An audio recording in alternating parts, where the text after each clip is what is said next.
Now एक और important topic जिस पे अपन डिस्कशन करने वाले हैं, दैट इज बेसिकली आपका डीलिमिटेशन कमीशन। ध्यान रखना, जो डीलिमिटेशन कमीशन वाला पार्ट है ये एक बहुत इंपॉर्टेंट पार्ट है। अब आप बोलोगे सर इससे क्या क्या क्वेश्चंस बन सकते हैं एग्जाम में, किस किस टाइप के क्वेश्चन आ सकते हैं, तो पहले मैं आप लोगों को क्वेश्चन शो करता हूं डीलिमिटेशन कमीशन से किस टाइप का क्वेश्चन बनेगा, फिर इसको एक्सप्लेन करते हैं। एक बार जस्ट क्वेश्चन देख लो, इस टाइप का क्वेश्चन बन सकता है। With reference to the delimitation commission consider the following statements. Delimitation commission के बारे में आपको कुछ स्टेटमेंट्स गिवन है। पहला स्टेटमेंट है कि delimitation commission is appointed by the president of India. कौन अपॉइंट करता है? President of India. सेकंड लिखा है the orders of the commission can be questioned before any court. मतलब बेसिकली अगर डीलिमिटेशन कमीशन ने कोई ऑर्डर पास किया तो उसको किसी कोर्ट में चैलेंज किया जा सकता है। मतलब बेसिकली क्या है, इसको इसके वर्डिक्ट को क्वेश्चन किया जा सकता है कोर्ट के अंदर, ऐसा लिखा है यहाँ पे। थर्ड लिखा है the commission determines the number of seats and describes the boundaries of constituencies. क्योंकि आप लोगों को ध्यान है 2026 एक काफी पॉपुलर ईयर है। क्यों पॉपुलर ईयर है? क्योंकि सेंसस हमारा 2021 में होना था, लेकिन गवर्नमेंट ने कोविड की वजह से डिले किया और उसको डिले करते करते 2024 आ गया है। अब गवर्नमेंट बोल रही है कि 2024 में इलेक्शन के बाद हम सेंसस की प्रक्रिया स्टार्ट करेंगे। और गवर्नमेंट का टारगेट है, क्योंकि 2026 के अंदर जो अभी तक हमारी कॉन्स्टिट्यूएंसी फ्रीज है, मतलब लोकसभा की सीट्स नहीं बढ़ा सकते, आपकी विधानसभा की सीट्स नहीं बढ़ा सकते, तो 2026 के बाद गवर्नमेंट सेंसस के रेशियो के अकॉर्डिंग वो भी चेंजेस ला सकती है, इट मे बी। क्योंकि 2026 में अब सेंसस आएगा, क्योंकि सेंसस की प्रक्रिया को कम से कम 2 साल तो लग ही जाते हैं। तो 2024 में भी जून में स्टार्ट अगर वह प्रक्रिया स्टार्ट होती है तो इस प्रक्रिया को पूर्ण होने में लगभग 2026 तो आ ही जाएगा। और 2026 मैंने आपको बोला वो एक इंपॉर्टेंट ईयर है जहां पे बेसिकली जो आपका फ्रीजिंग ऑफ सीट्स है वो एंड हो जाएगा। या तो गवर्नमेंट को नया कॉन्स्टिट्यूशनल अमेंडमेंट लाके उसको आगे बढ़ाना पड़ेगा, या बेसिकली इसको क्या करना पड़ेगा, कुछ चेंजेस कर सकती है। तो यहां पर क्या आंसर होगा? देखो पहली चीज तो ध्यान रखना, जो आपका डिलिमिटेशन कमीशन होता है, जनरली आप पॉलिटी में देखोगे मैक्सिमम कमीशंस, मैक्सिमम रिकमेंडेशंस क्या होते हैं, बाइंडिंग नहीं होते हैं जनरली। लेकिन डिलिमिटेशन कमीशन एक ऐसा कमीशन है जिसका जो वर्डिक्ट होता है वो बाइंडिंग होता है। अदरवाइज आप देखोगे इवन फाइनेंस कमीशन की जो रिकमेंडेशंस है ना, वो भी बाइंडिंग नहीं है गवर्नमेंट पे। गवर्नमेंट चाहे तो बेसिकली उनमें से कुछ रिकमेंडेशंस को हटा भी सकती है, बट उसके लिए रिटर्न में गवर्नमेंट रीजन दे सकती है। तो बोला जाता है the recommendations of Finance Commission of India is advisory in nature, that is not binding in nature। But ये कमीशन जो आप लोगों के सामने लिखा हुआ है डिलिमिटेशन कमीशन, नाम से ही आप लोग समझ लोगे ये क्या करता है, ये पूरे के पूरे जो कॉन्स्टिट्यूएंसी के एरियाज है उनको पॉपुलेशन वाइज डिवाइड करता है। ऐसा नहीं है एक कॉन्स्टिट्यूएंसी के अंदर 5 लाख की पॉपुलेशन है और दूसरे के अंदर 10 लाख की। ये ट्राई करता है कि पॉपुलेशन का रेशियो यूनिफॉर्म हो थ्रू आउट द इंडिया।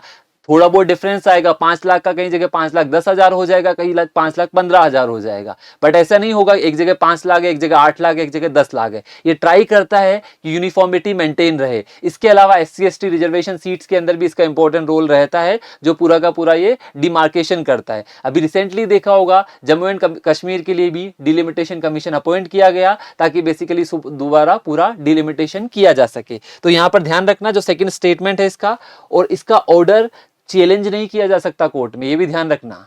जो इसका ऑर्डर है वो फाइनल है और बाइंडिंग इन नेचर है, it can not be challenge in any court of India. तो ये गलत है कि इसको चैलेंज नहीं किया जा सकता। और बाकी बेसिकली आपका सही है फर्स्ट और थर्ड स्टेटमेंट। तो यस, बेसिकली आशीष मीना ने बिल्कुल सही आंसर दिया है। Answer will be the 1 and 3, मतलब 2 स्टेटमेंट आपके करेक्ट हैं। जैसे यूपीएससी में आ रहा है ना only 1 pair correct, 2 pair correct, तो यहाँ पर आपके 2 पेयर करेक्ट होंगे। तो यहाँ पर जो न्यूज है जो मैंने आपको डिस्क्राइब की, इस टाइप के क्वेश्चन बन सकते हैं। और इसका मतलब ही मैंने लिख दिया कि डिलिमिटेशन कमीशन का मतलब क्या है। इसका मतलब ही है कि process of fixing the number of seats and boundaries of territorial constituency in each state for the Lok Sabha and state legislative assemblies. ये जस्ट काइंड ऑफ डेफिनेशन है। उसके अलावा ये सीट्स भी डिटरमाइन करेगा कि कितनी सीट्स रिजर्व रहेगी फॉर द SC/ST कम्युनिटी के लिए। तो जस्ट ये बेसिकली यहां पर लिखा है what is the role of delimitation commission. But ध्यान रखना पहली चीज, डिलिमिटेशन कमीशन एक ऐसा कमीशन है जिसका वर्डिक्ट बाइंडिंग है, जिसका वर्डिक्ट फाइनल है, जिसको बेसिकली कोर्ट में चैलेंज नहीं किया जा सकता,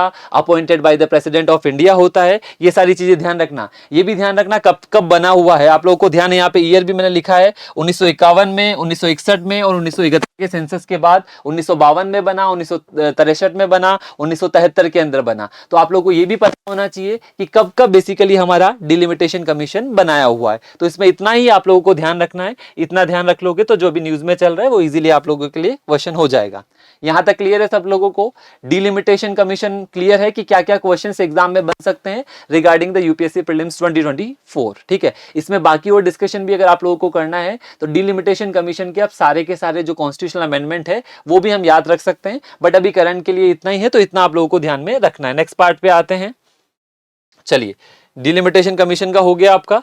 नेक्स्ट पार्ट होगा हमारा, जो नेक्स्ट क्वेश्चन का पार्ट है वो, ये क्वेश्चन मैंने आप लोगों को करवा दिया। ये एक और क्वेश्चन देख लीजिए, ये भी एक इंपॉर्टेंट क्वेश्चन है, ये भी पूछा जा सकता है। क्योंकि ये क्यों पूछा जा सकता है? क्योंकि अभी वुमन का बिल आप लोगों ने देखा, नारी शक्ति वंदन अधिनियम, जहां पर बेसिकली वुमन को 33% रिजर्वेशन देने की बात की, तो उसी से रिलेटेड छोटा सा क्वेश्चन यहां पर फ्रेम किया है। इस काइंड ऑफ क्वेश्चन भी यूपीएससी प्रीलिम्स में आ सकता है। क्वेश्चन क्या है? Consider the following statements. पहला स्टेटमेंट है, इन द फर्स्ट लोकसभा जो 1951 में आपकी बनी थी, 1952 से लेकर 1957 तक जो चली थी, वहां पे बोला गया है कि 22 वुमन एमपीज थी। मतलब जो पहली लोकसभा थी उसके अंदर जो नंबर ऑफ वुमन थी वो कितनी थी? 22।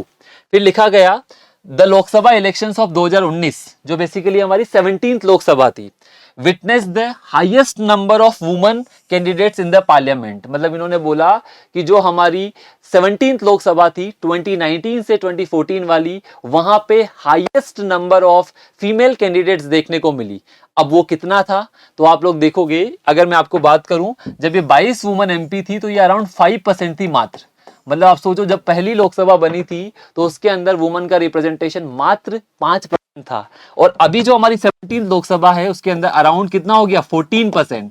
मतलब 8% अगर मैं बात करूं कि 2019 से 24 वाली लोकसभा में वुमन रिप्रेजेंटेशन कितना था? अराउंड 14%। और अब हमने कितना कर दिया डायरेक्टली? 33% थ्रू द नारी शक्ति वंदन अधिनियम। ये सब लोगों को ध्यान है यहां तक? तो अब मुझे बताओ इस क्वेश्चन का क्या आंसर होगा। सब लोग फटाफट से कमेंट करके बताओ कि क्या आंसर होगा इसका, क्या चीज सही है, क्या हाईएस्ट नंबर है क्या? अभी इससे ऊपर भी कभी गया है कि 14 से ऊपर, मतलब 15%, 16%, कितने नंबर ऑफ वुमन एमपीज है? अगर किसी को आइडिया हो तो फटाफट से बताओ। तो मैं आपको लोगों को यहां पर बता देता हूं कि बिल्कुल सही स्टेटमेंट है दोनों। पहली लोकसभा में 22 वुमन एमपीज थे और अभी बेसिकली हाईएस्ट थे, दैट इज द 14%। तो both are the correct, C is the correct answer. ठीक है, ए नहीं होगा, C is the correct answer. मैंने यहां पर नंबर भी एग्जैक्टली लिख कर दिया है कि आपका जो 1951 में था लगभग कितना था? 4%। तो एग्जैक्टली डेटा कितना है? 4.41%। ठीक है, और 1957 का डेटा भी लिख कर दिया है, दैट इज द 27 वुमन थी जो बेसिकली आप लोगों को देखने को मिलेगी।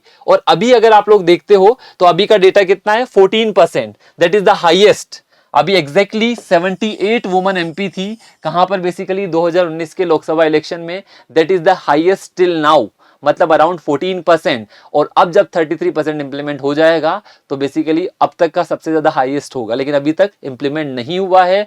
वो इंप्लीमेंट होगा मोस्ट प्रोबेबली फ्रॉम द 2029 से। ये वाली लोकसभा में तो होगा नहीं, क्योंकि ये तो हो गई, लोकसभा बनने वाली है जून में, बेसिकली 4 जून को नतीजे आ जाएंगे। तो ध्यान रखना, जो नेक्स्ट आपके इलेक्शन होंगे दैट इज द 2029, वहां से इंप्लीमेंट होने के चांसेस है।